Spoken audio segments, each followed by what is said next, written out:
Hey, what's going on, guys? Man, I decided to jump in here a little early. I moved the time up and back, and because I didn't want to be on here for hours, trying to talk about the second round and who did what and what did who, man. So we're in this thing live, man. Welcome to the GM.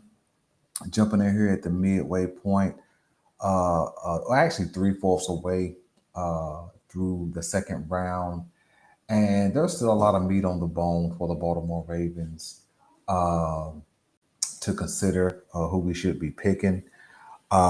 We just saw the Carolina Panthers trade up and nab somebody, and we just saw that the Tennessee Titans grabbed an edge. So we have back-to-back edges. Nick Scourton's off the board.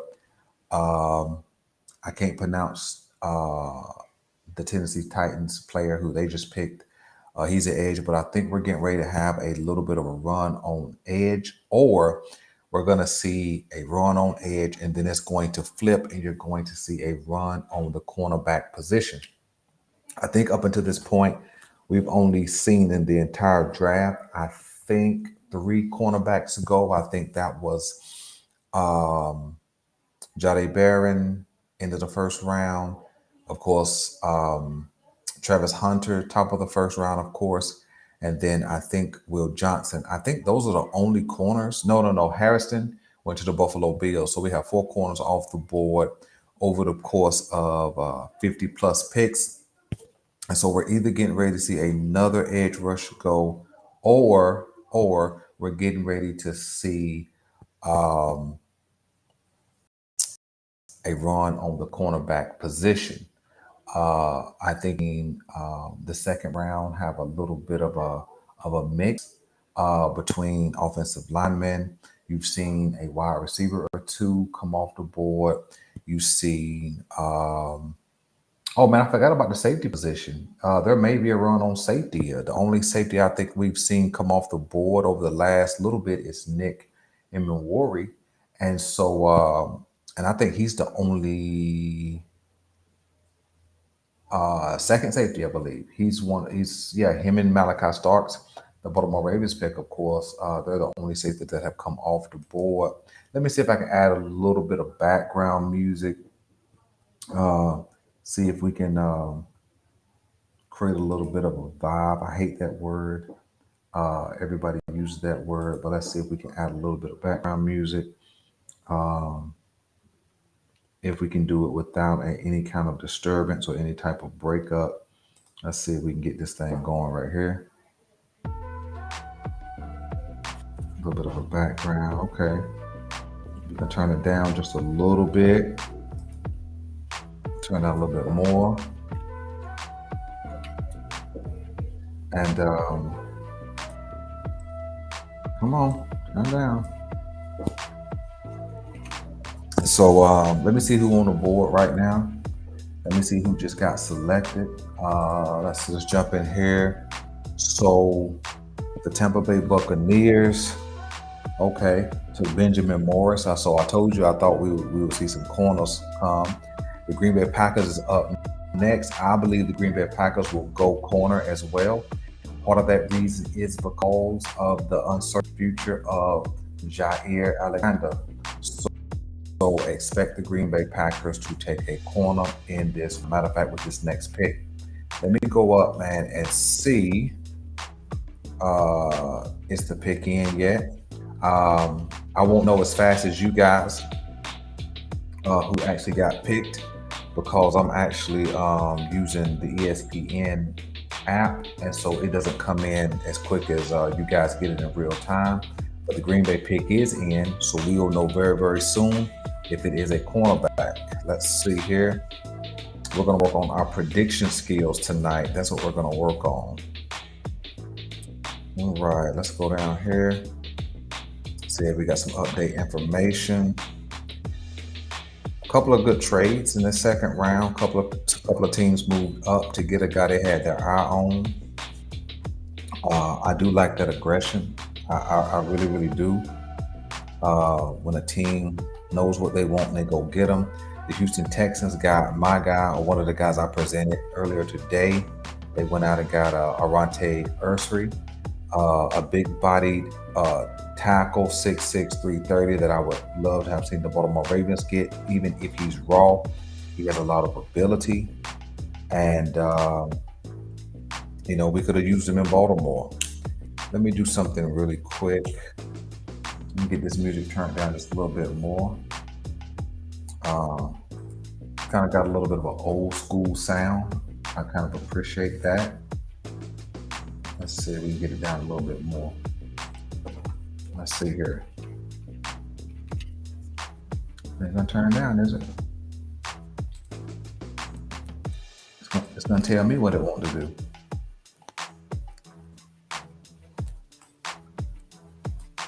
Come on. All right.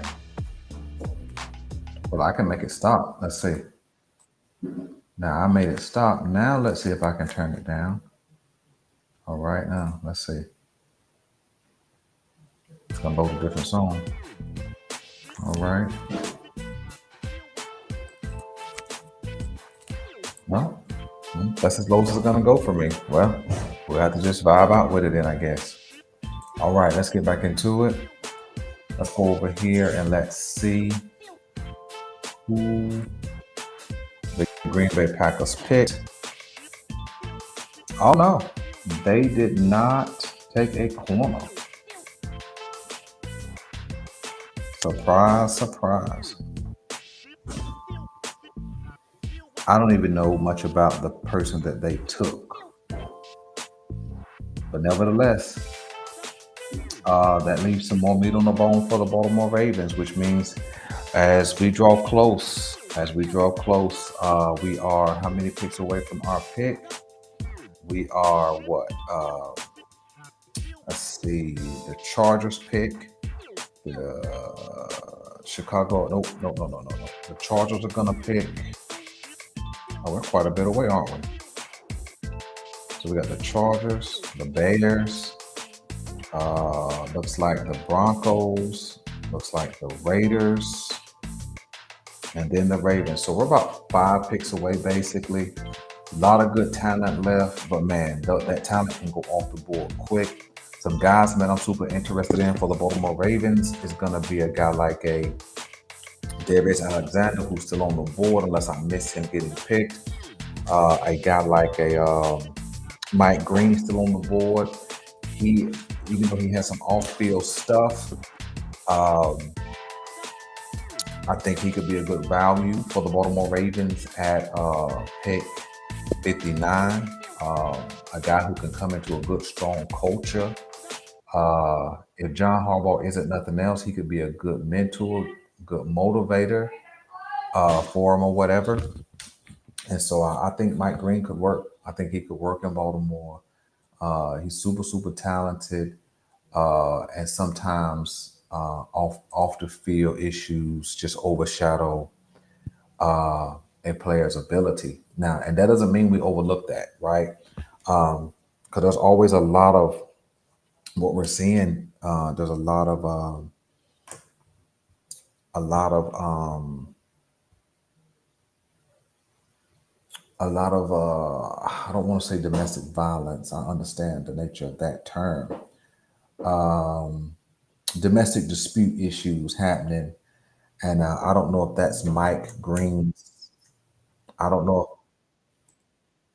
I don't know if that's Mike Green's issue per se. Somebody may be willing to give him a chance. I think if the Baltimore Ravens don't take Mike Green, if he is on the board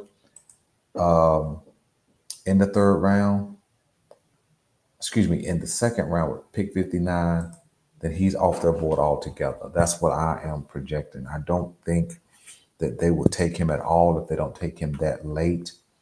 A first round pick, a guy who was projected to go anywhere from top 15 all the way to the third pick 32. I've actually seen him all over that board.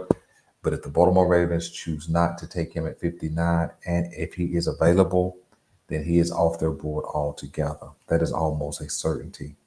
Because I don't think that they would jump up to get him in the top of the third. Here's the thing, though. A lot of your top end edge rushers are off this board at this point. if we're thinking edge rush in this second round. Um, and so I'm wondering, right, what's who we pick, right? As far as offensive linemen, there are some dudes. There are some dudes that are truly available. Guys like Cameron Williams is still available. Tate Rutledge is still available. I don't know what you guys feel about Tate Rutledge, but I think for what we need in Baltimore, he could be a viable option. Talked about him earlier. Deion Walker is still available, although he's probably more of a third round pick. But I believe if you like a guy and he can do some things for you, I am not opposed to taking a guy early. Because I would rather take him early than not take him at all. I think, man, if I'm not mistaken, the Los Angeles Chargers, who just drafted Trey Harris, a wide receiver, this may be their second wide receiver in this draft. Let me go see what they did in the first round because something strange is happening out in LA if they actually did. Let me see if I can find the rounds. Not that it really matters for us per se, but I think I think they took uh, Mike Golden. I mean, excuse me, Matthew Golden in that first round. And if so, I wonder what that means for Quentin Johnston. Um, I wonder if they're looking to move off of him already. Wonder if he's just not being as productive as they would like him to. Uh, because I think they took Golden and then they just took Harris. And I know Ladd ain't going nowhere because Ladd is a young stud. And so that may mean something for the first round, the first rounder from a couple of years ago, Johnston. This app ain't working right for me. I'm trying to get to where I can find who the Chargers took in the first round. Again, it doesn't really matter. I could just Google it, but then Google be talking all loud, so we don't want that and be disruptive.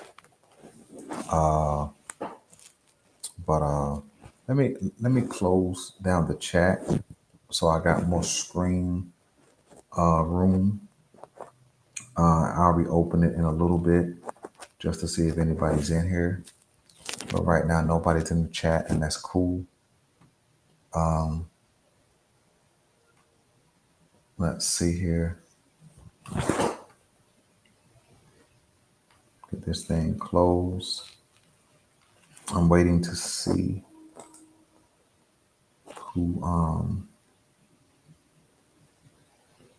who's still left for the Ravens. Let me get back over here. I don't want to see the best player available. I just want to see who is being picked. All right, let's go over here. All right, see if we can speed up ESPN. Okay. The Bears pick is in, which means we'll know who they picked pretty soon. And that brings us closer. That brings us closer to the Baltimore Ravens pick. So I'm super excited to see, man, who we will be picking in this second round. Okay. Let me go out of here.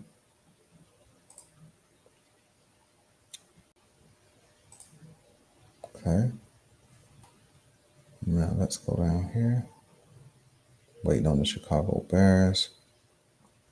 So, man, the Cleveland Browns, man, it's very, very clear that their goal is to stop offenses. That is very, very clear with how they drafted Mason Graham, and then you had the linebacker, and then you had another defender.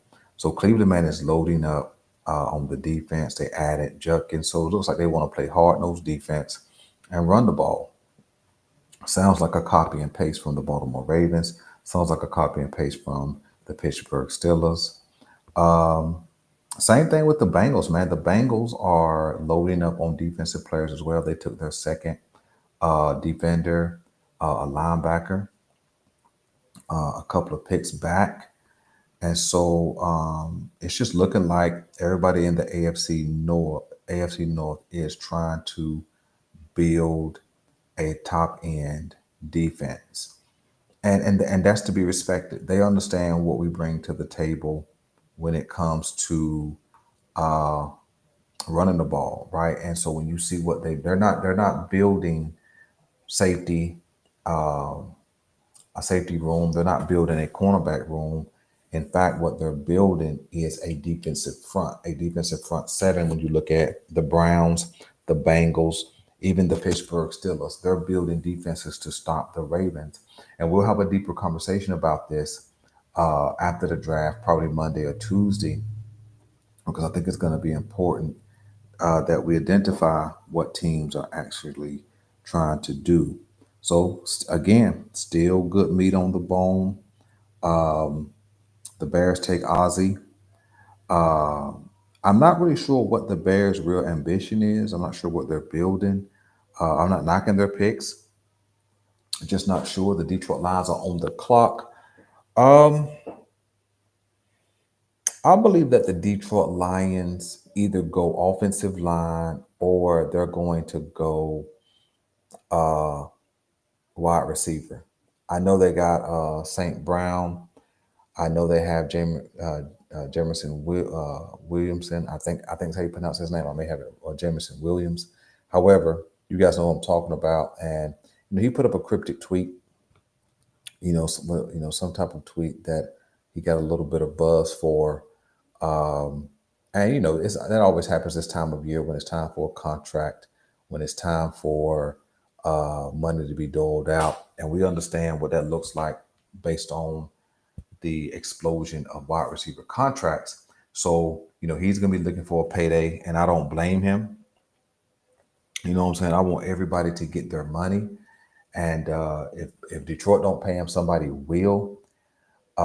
It just may not be the price tag that he's looking for. And so if we see the Detroit Lions go um, wide receiver right here, and I think they may have moved up to get this pick because I don't believe they were positioned right here as I looked a while ago, but it doesn't really matter. I believe they're going wide receiver, and I believe they're going with a smaller, quicker wide receiver. If they do, they're going. I think it's Jalen Nolan. I probably got his name incorrect, but we're gonna see. We're gonna see pretty quickly. Let me go up here and see if the Detroit Lions pick is actually in, and that we can be expecting some type of update pretty quickly. Um, you know, it looks like the kind of a thing that I'm seeing, really and truly, is that every team had a certain type of ambition. Nobody was in here just willy nilly, and that's just a level of professionalism. You know what I'm saying? Handling your business pre-draft, so you hit your targets when you get ready to draft. Yeah, the Detroit Lions pick is in, and so we'll just wait and see when it posts up. Sorry about that alarm in the background. That's the Alexa with some type of notification. But let's see who Detroit picked. I believe there's going to be a wide receiver. But it looks like everybody, every team that I'm looking at has had a measured approach. Every pick has made sense. Some guys went early. You see a couple of tight ends that went in the second round, middle of the second round. That was kind of unexpected. They had third round expectations, but I think that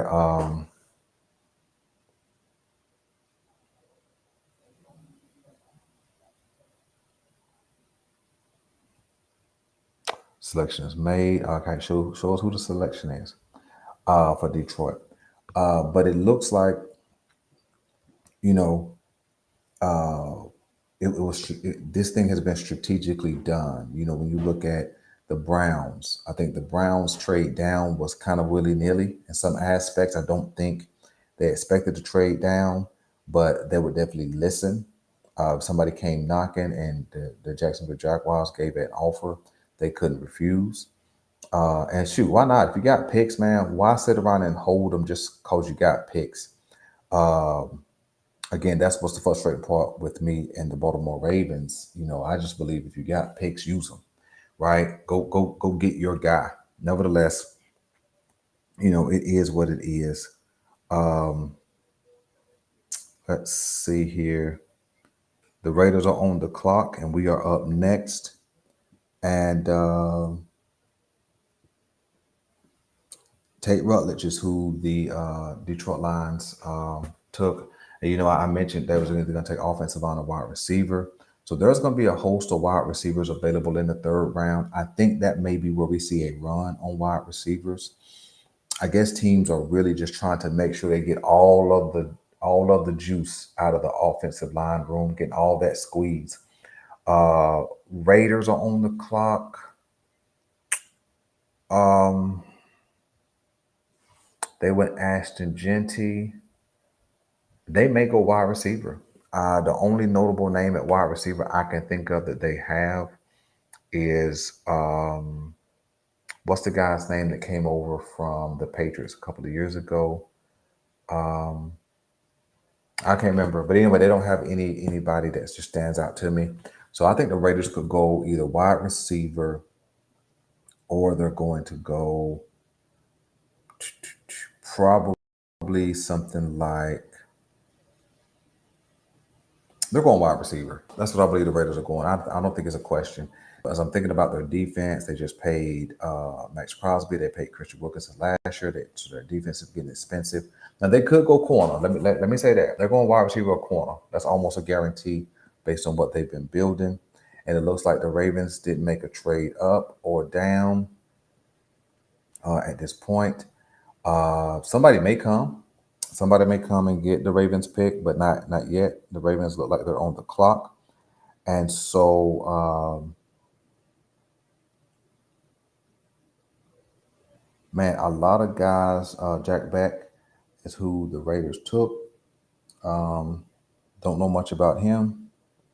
Uh, Nevertheless, the Baltimore Ravens are on the clock, and so we'll wait. So let me go up and watch the clock tick down. I believe the Ravens will probably take most of the 7 minutes in order to make this pick. We have 6 minutes left, and so what are you guys feeling, man? I know you guys, if you're not watching it live, then you're kind of watching it in the record. I know everybody's doing their own thing tonight, but I'm guessing that the Baltimore Ravens have an eye on maybe Mike Green. I really believe that because when I look at the offensive linemen who are still available, Cameron Williams is there. Uh, I'm trying to think of the guys I showed you guys earlier. Arante is gone. Tate Rutledge is gone. Um, Darius Alexander is still there. I think they go Darius Alexander. Now that I'm thinking about it, Darius Alexander is a guy who does not have any any issues. Man, it's a lot of dudes as I'm even thinking about it, right?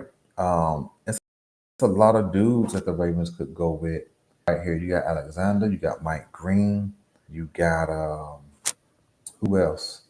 You got some cornerbacks if the Ravens want to go cornerback, Azariah Thomas. You got Siobhan Revel. You got Dorian Porter. The pick is in, so we're getting ready now. We're getting ready now. Yeah.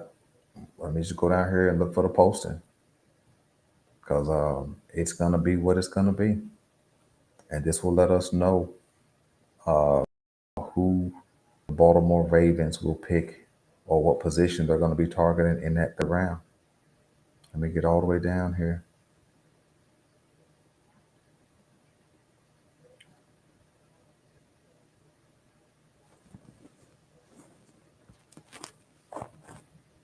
All right, we're just waiting for it to post now.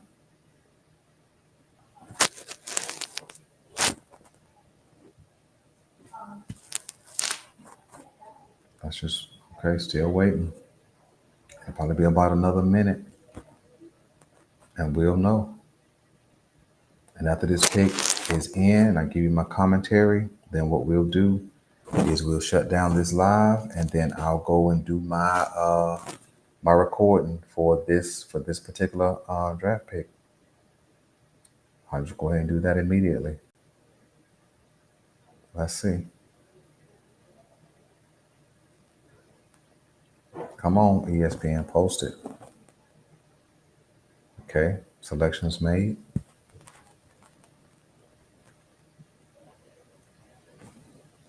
All right. Come on. Let me refresh just in case.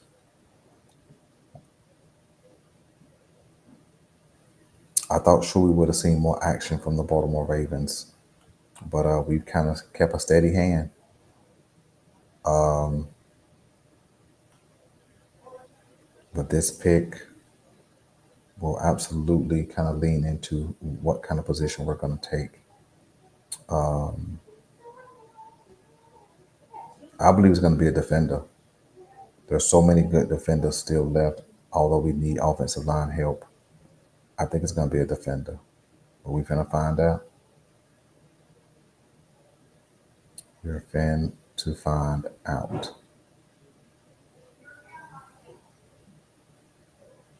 Man, it's taking them a long time to update it. Must be on commercial break. They must have to pay some bills while they get this pick in.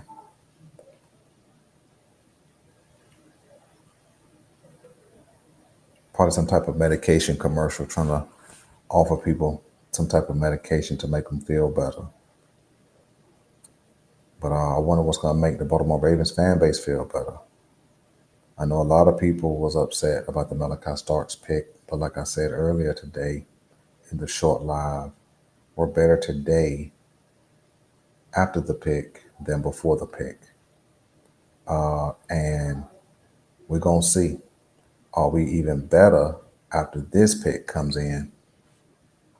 But they are stringing it out. They are absolutely stringing it out, making us wait to see who the new Baltimore Ravens player is. And man, from here, we got another long wait unless we make some moves in that in that third round. We're waiting from pick 27 in the third round to pick 91, which is the 27th pick of the third round. So we're looking at 32 more picks after this one is announced. So we still got a long wait. And so I give props to anybody who's live streaming the entire draft. Anybody who's live streaming it, I give you guys some props, man, because that is a task and a journey. You know what? Let me refresh, man. There's no way it's taking this long for them to post it. Maybe it'll pop up after I refresh it. Let me see here. All right, hit that refresh. All right. Nope. Man, they must be really shelling out the money for these commercials right here, right before the Ravens selection is posted. I guess that's why you do that TV time.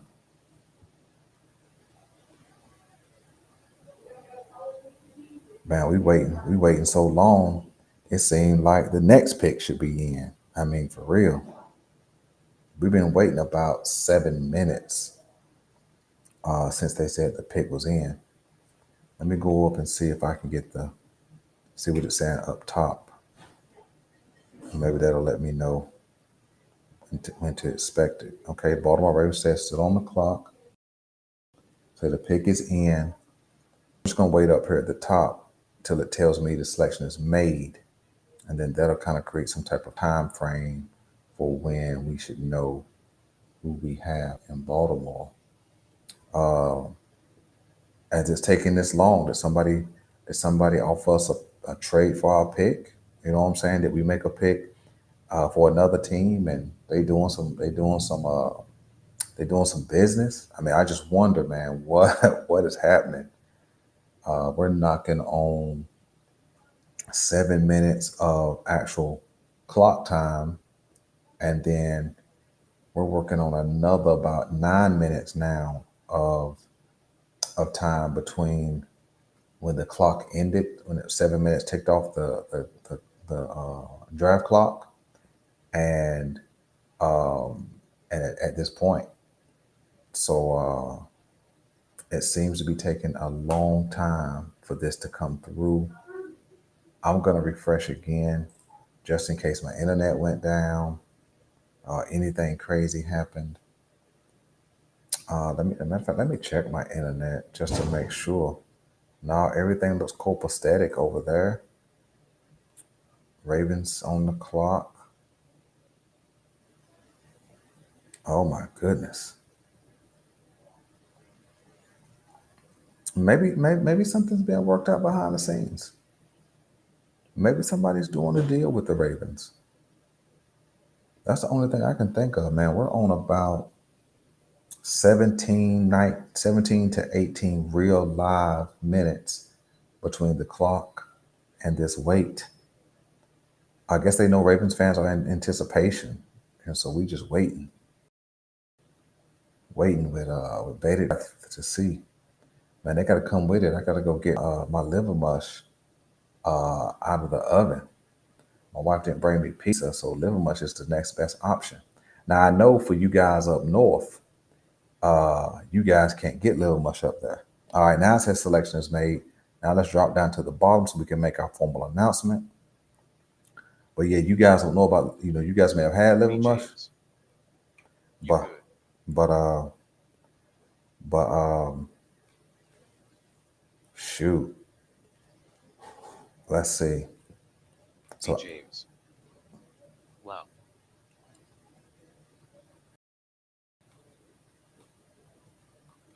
all right, let's see here. Hey, what's going on, B James? I see you in there. Thanks for coming through, checking us out. Let's see here. All right, so our pick is in, and we did exactly what I thought we would do. The Baltimore Ravens selected Mike Green, edge, with the 27th pick of the second round, or you could say the 59th pick overall. And I thought that's where we would lean. I didn't have any rumors, didn't have any knowledge. I just knew that Mike Green is a good player. Definitely has some controversial things going on off the field. And in fact, if I can be honest, I don't even know really what those off the field rumors are. I don't know what it's suspected of doing or not doing or what the trouble is. I don't any of that. But at this point, it must not matter. It must not matter that much to the Baltimore Ravens because they absolutely have selected Mike Green. And if Mike Green can be the guy who was productive last year in college, if he can be the monster he was or he showed himself to be at the Senior Bowl, which I know Baltimore Ravens personnel was there as well. If he can be that, the Baltimore Ravens are better after the 59th pick than they were even after the 27th pick. So the Baltimore Ravens have just been in place, handled their business, no panic. They didn't feel that they didn't succumb to the pressure of the fan base talking about the offensive line. Of course, that needs to be addressed. So I believe that in fact, let me tell you something. Let me tell you what I'm thinking. I don't even think the Baltimore Ravens address offensive line in the third round. I think the third round pick is going to be a cornerback or it's going to be maybe a wide receiver because of James. because of the addition I agree. because of the addition of uh, Mike Green. I think that lessens the need James. for interior linemen. I'm happy. Yeah, me too. I'm happy about the pick. I know a lot of times, man, when we have been advocating for Lamar to get weapons and protection, we can kind of uh, go too far left, too far right, and I think for me, um, you know, the rush position was another point of contention for the Baltimore Ravens. Another point of contention for the Baltimore Ravens fan base. You guys know all this offseason we talked about not having edge rush talent who can be disruptive. Mike Green can be that. right?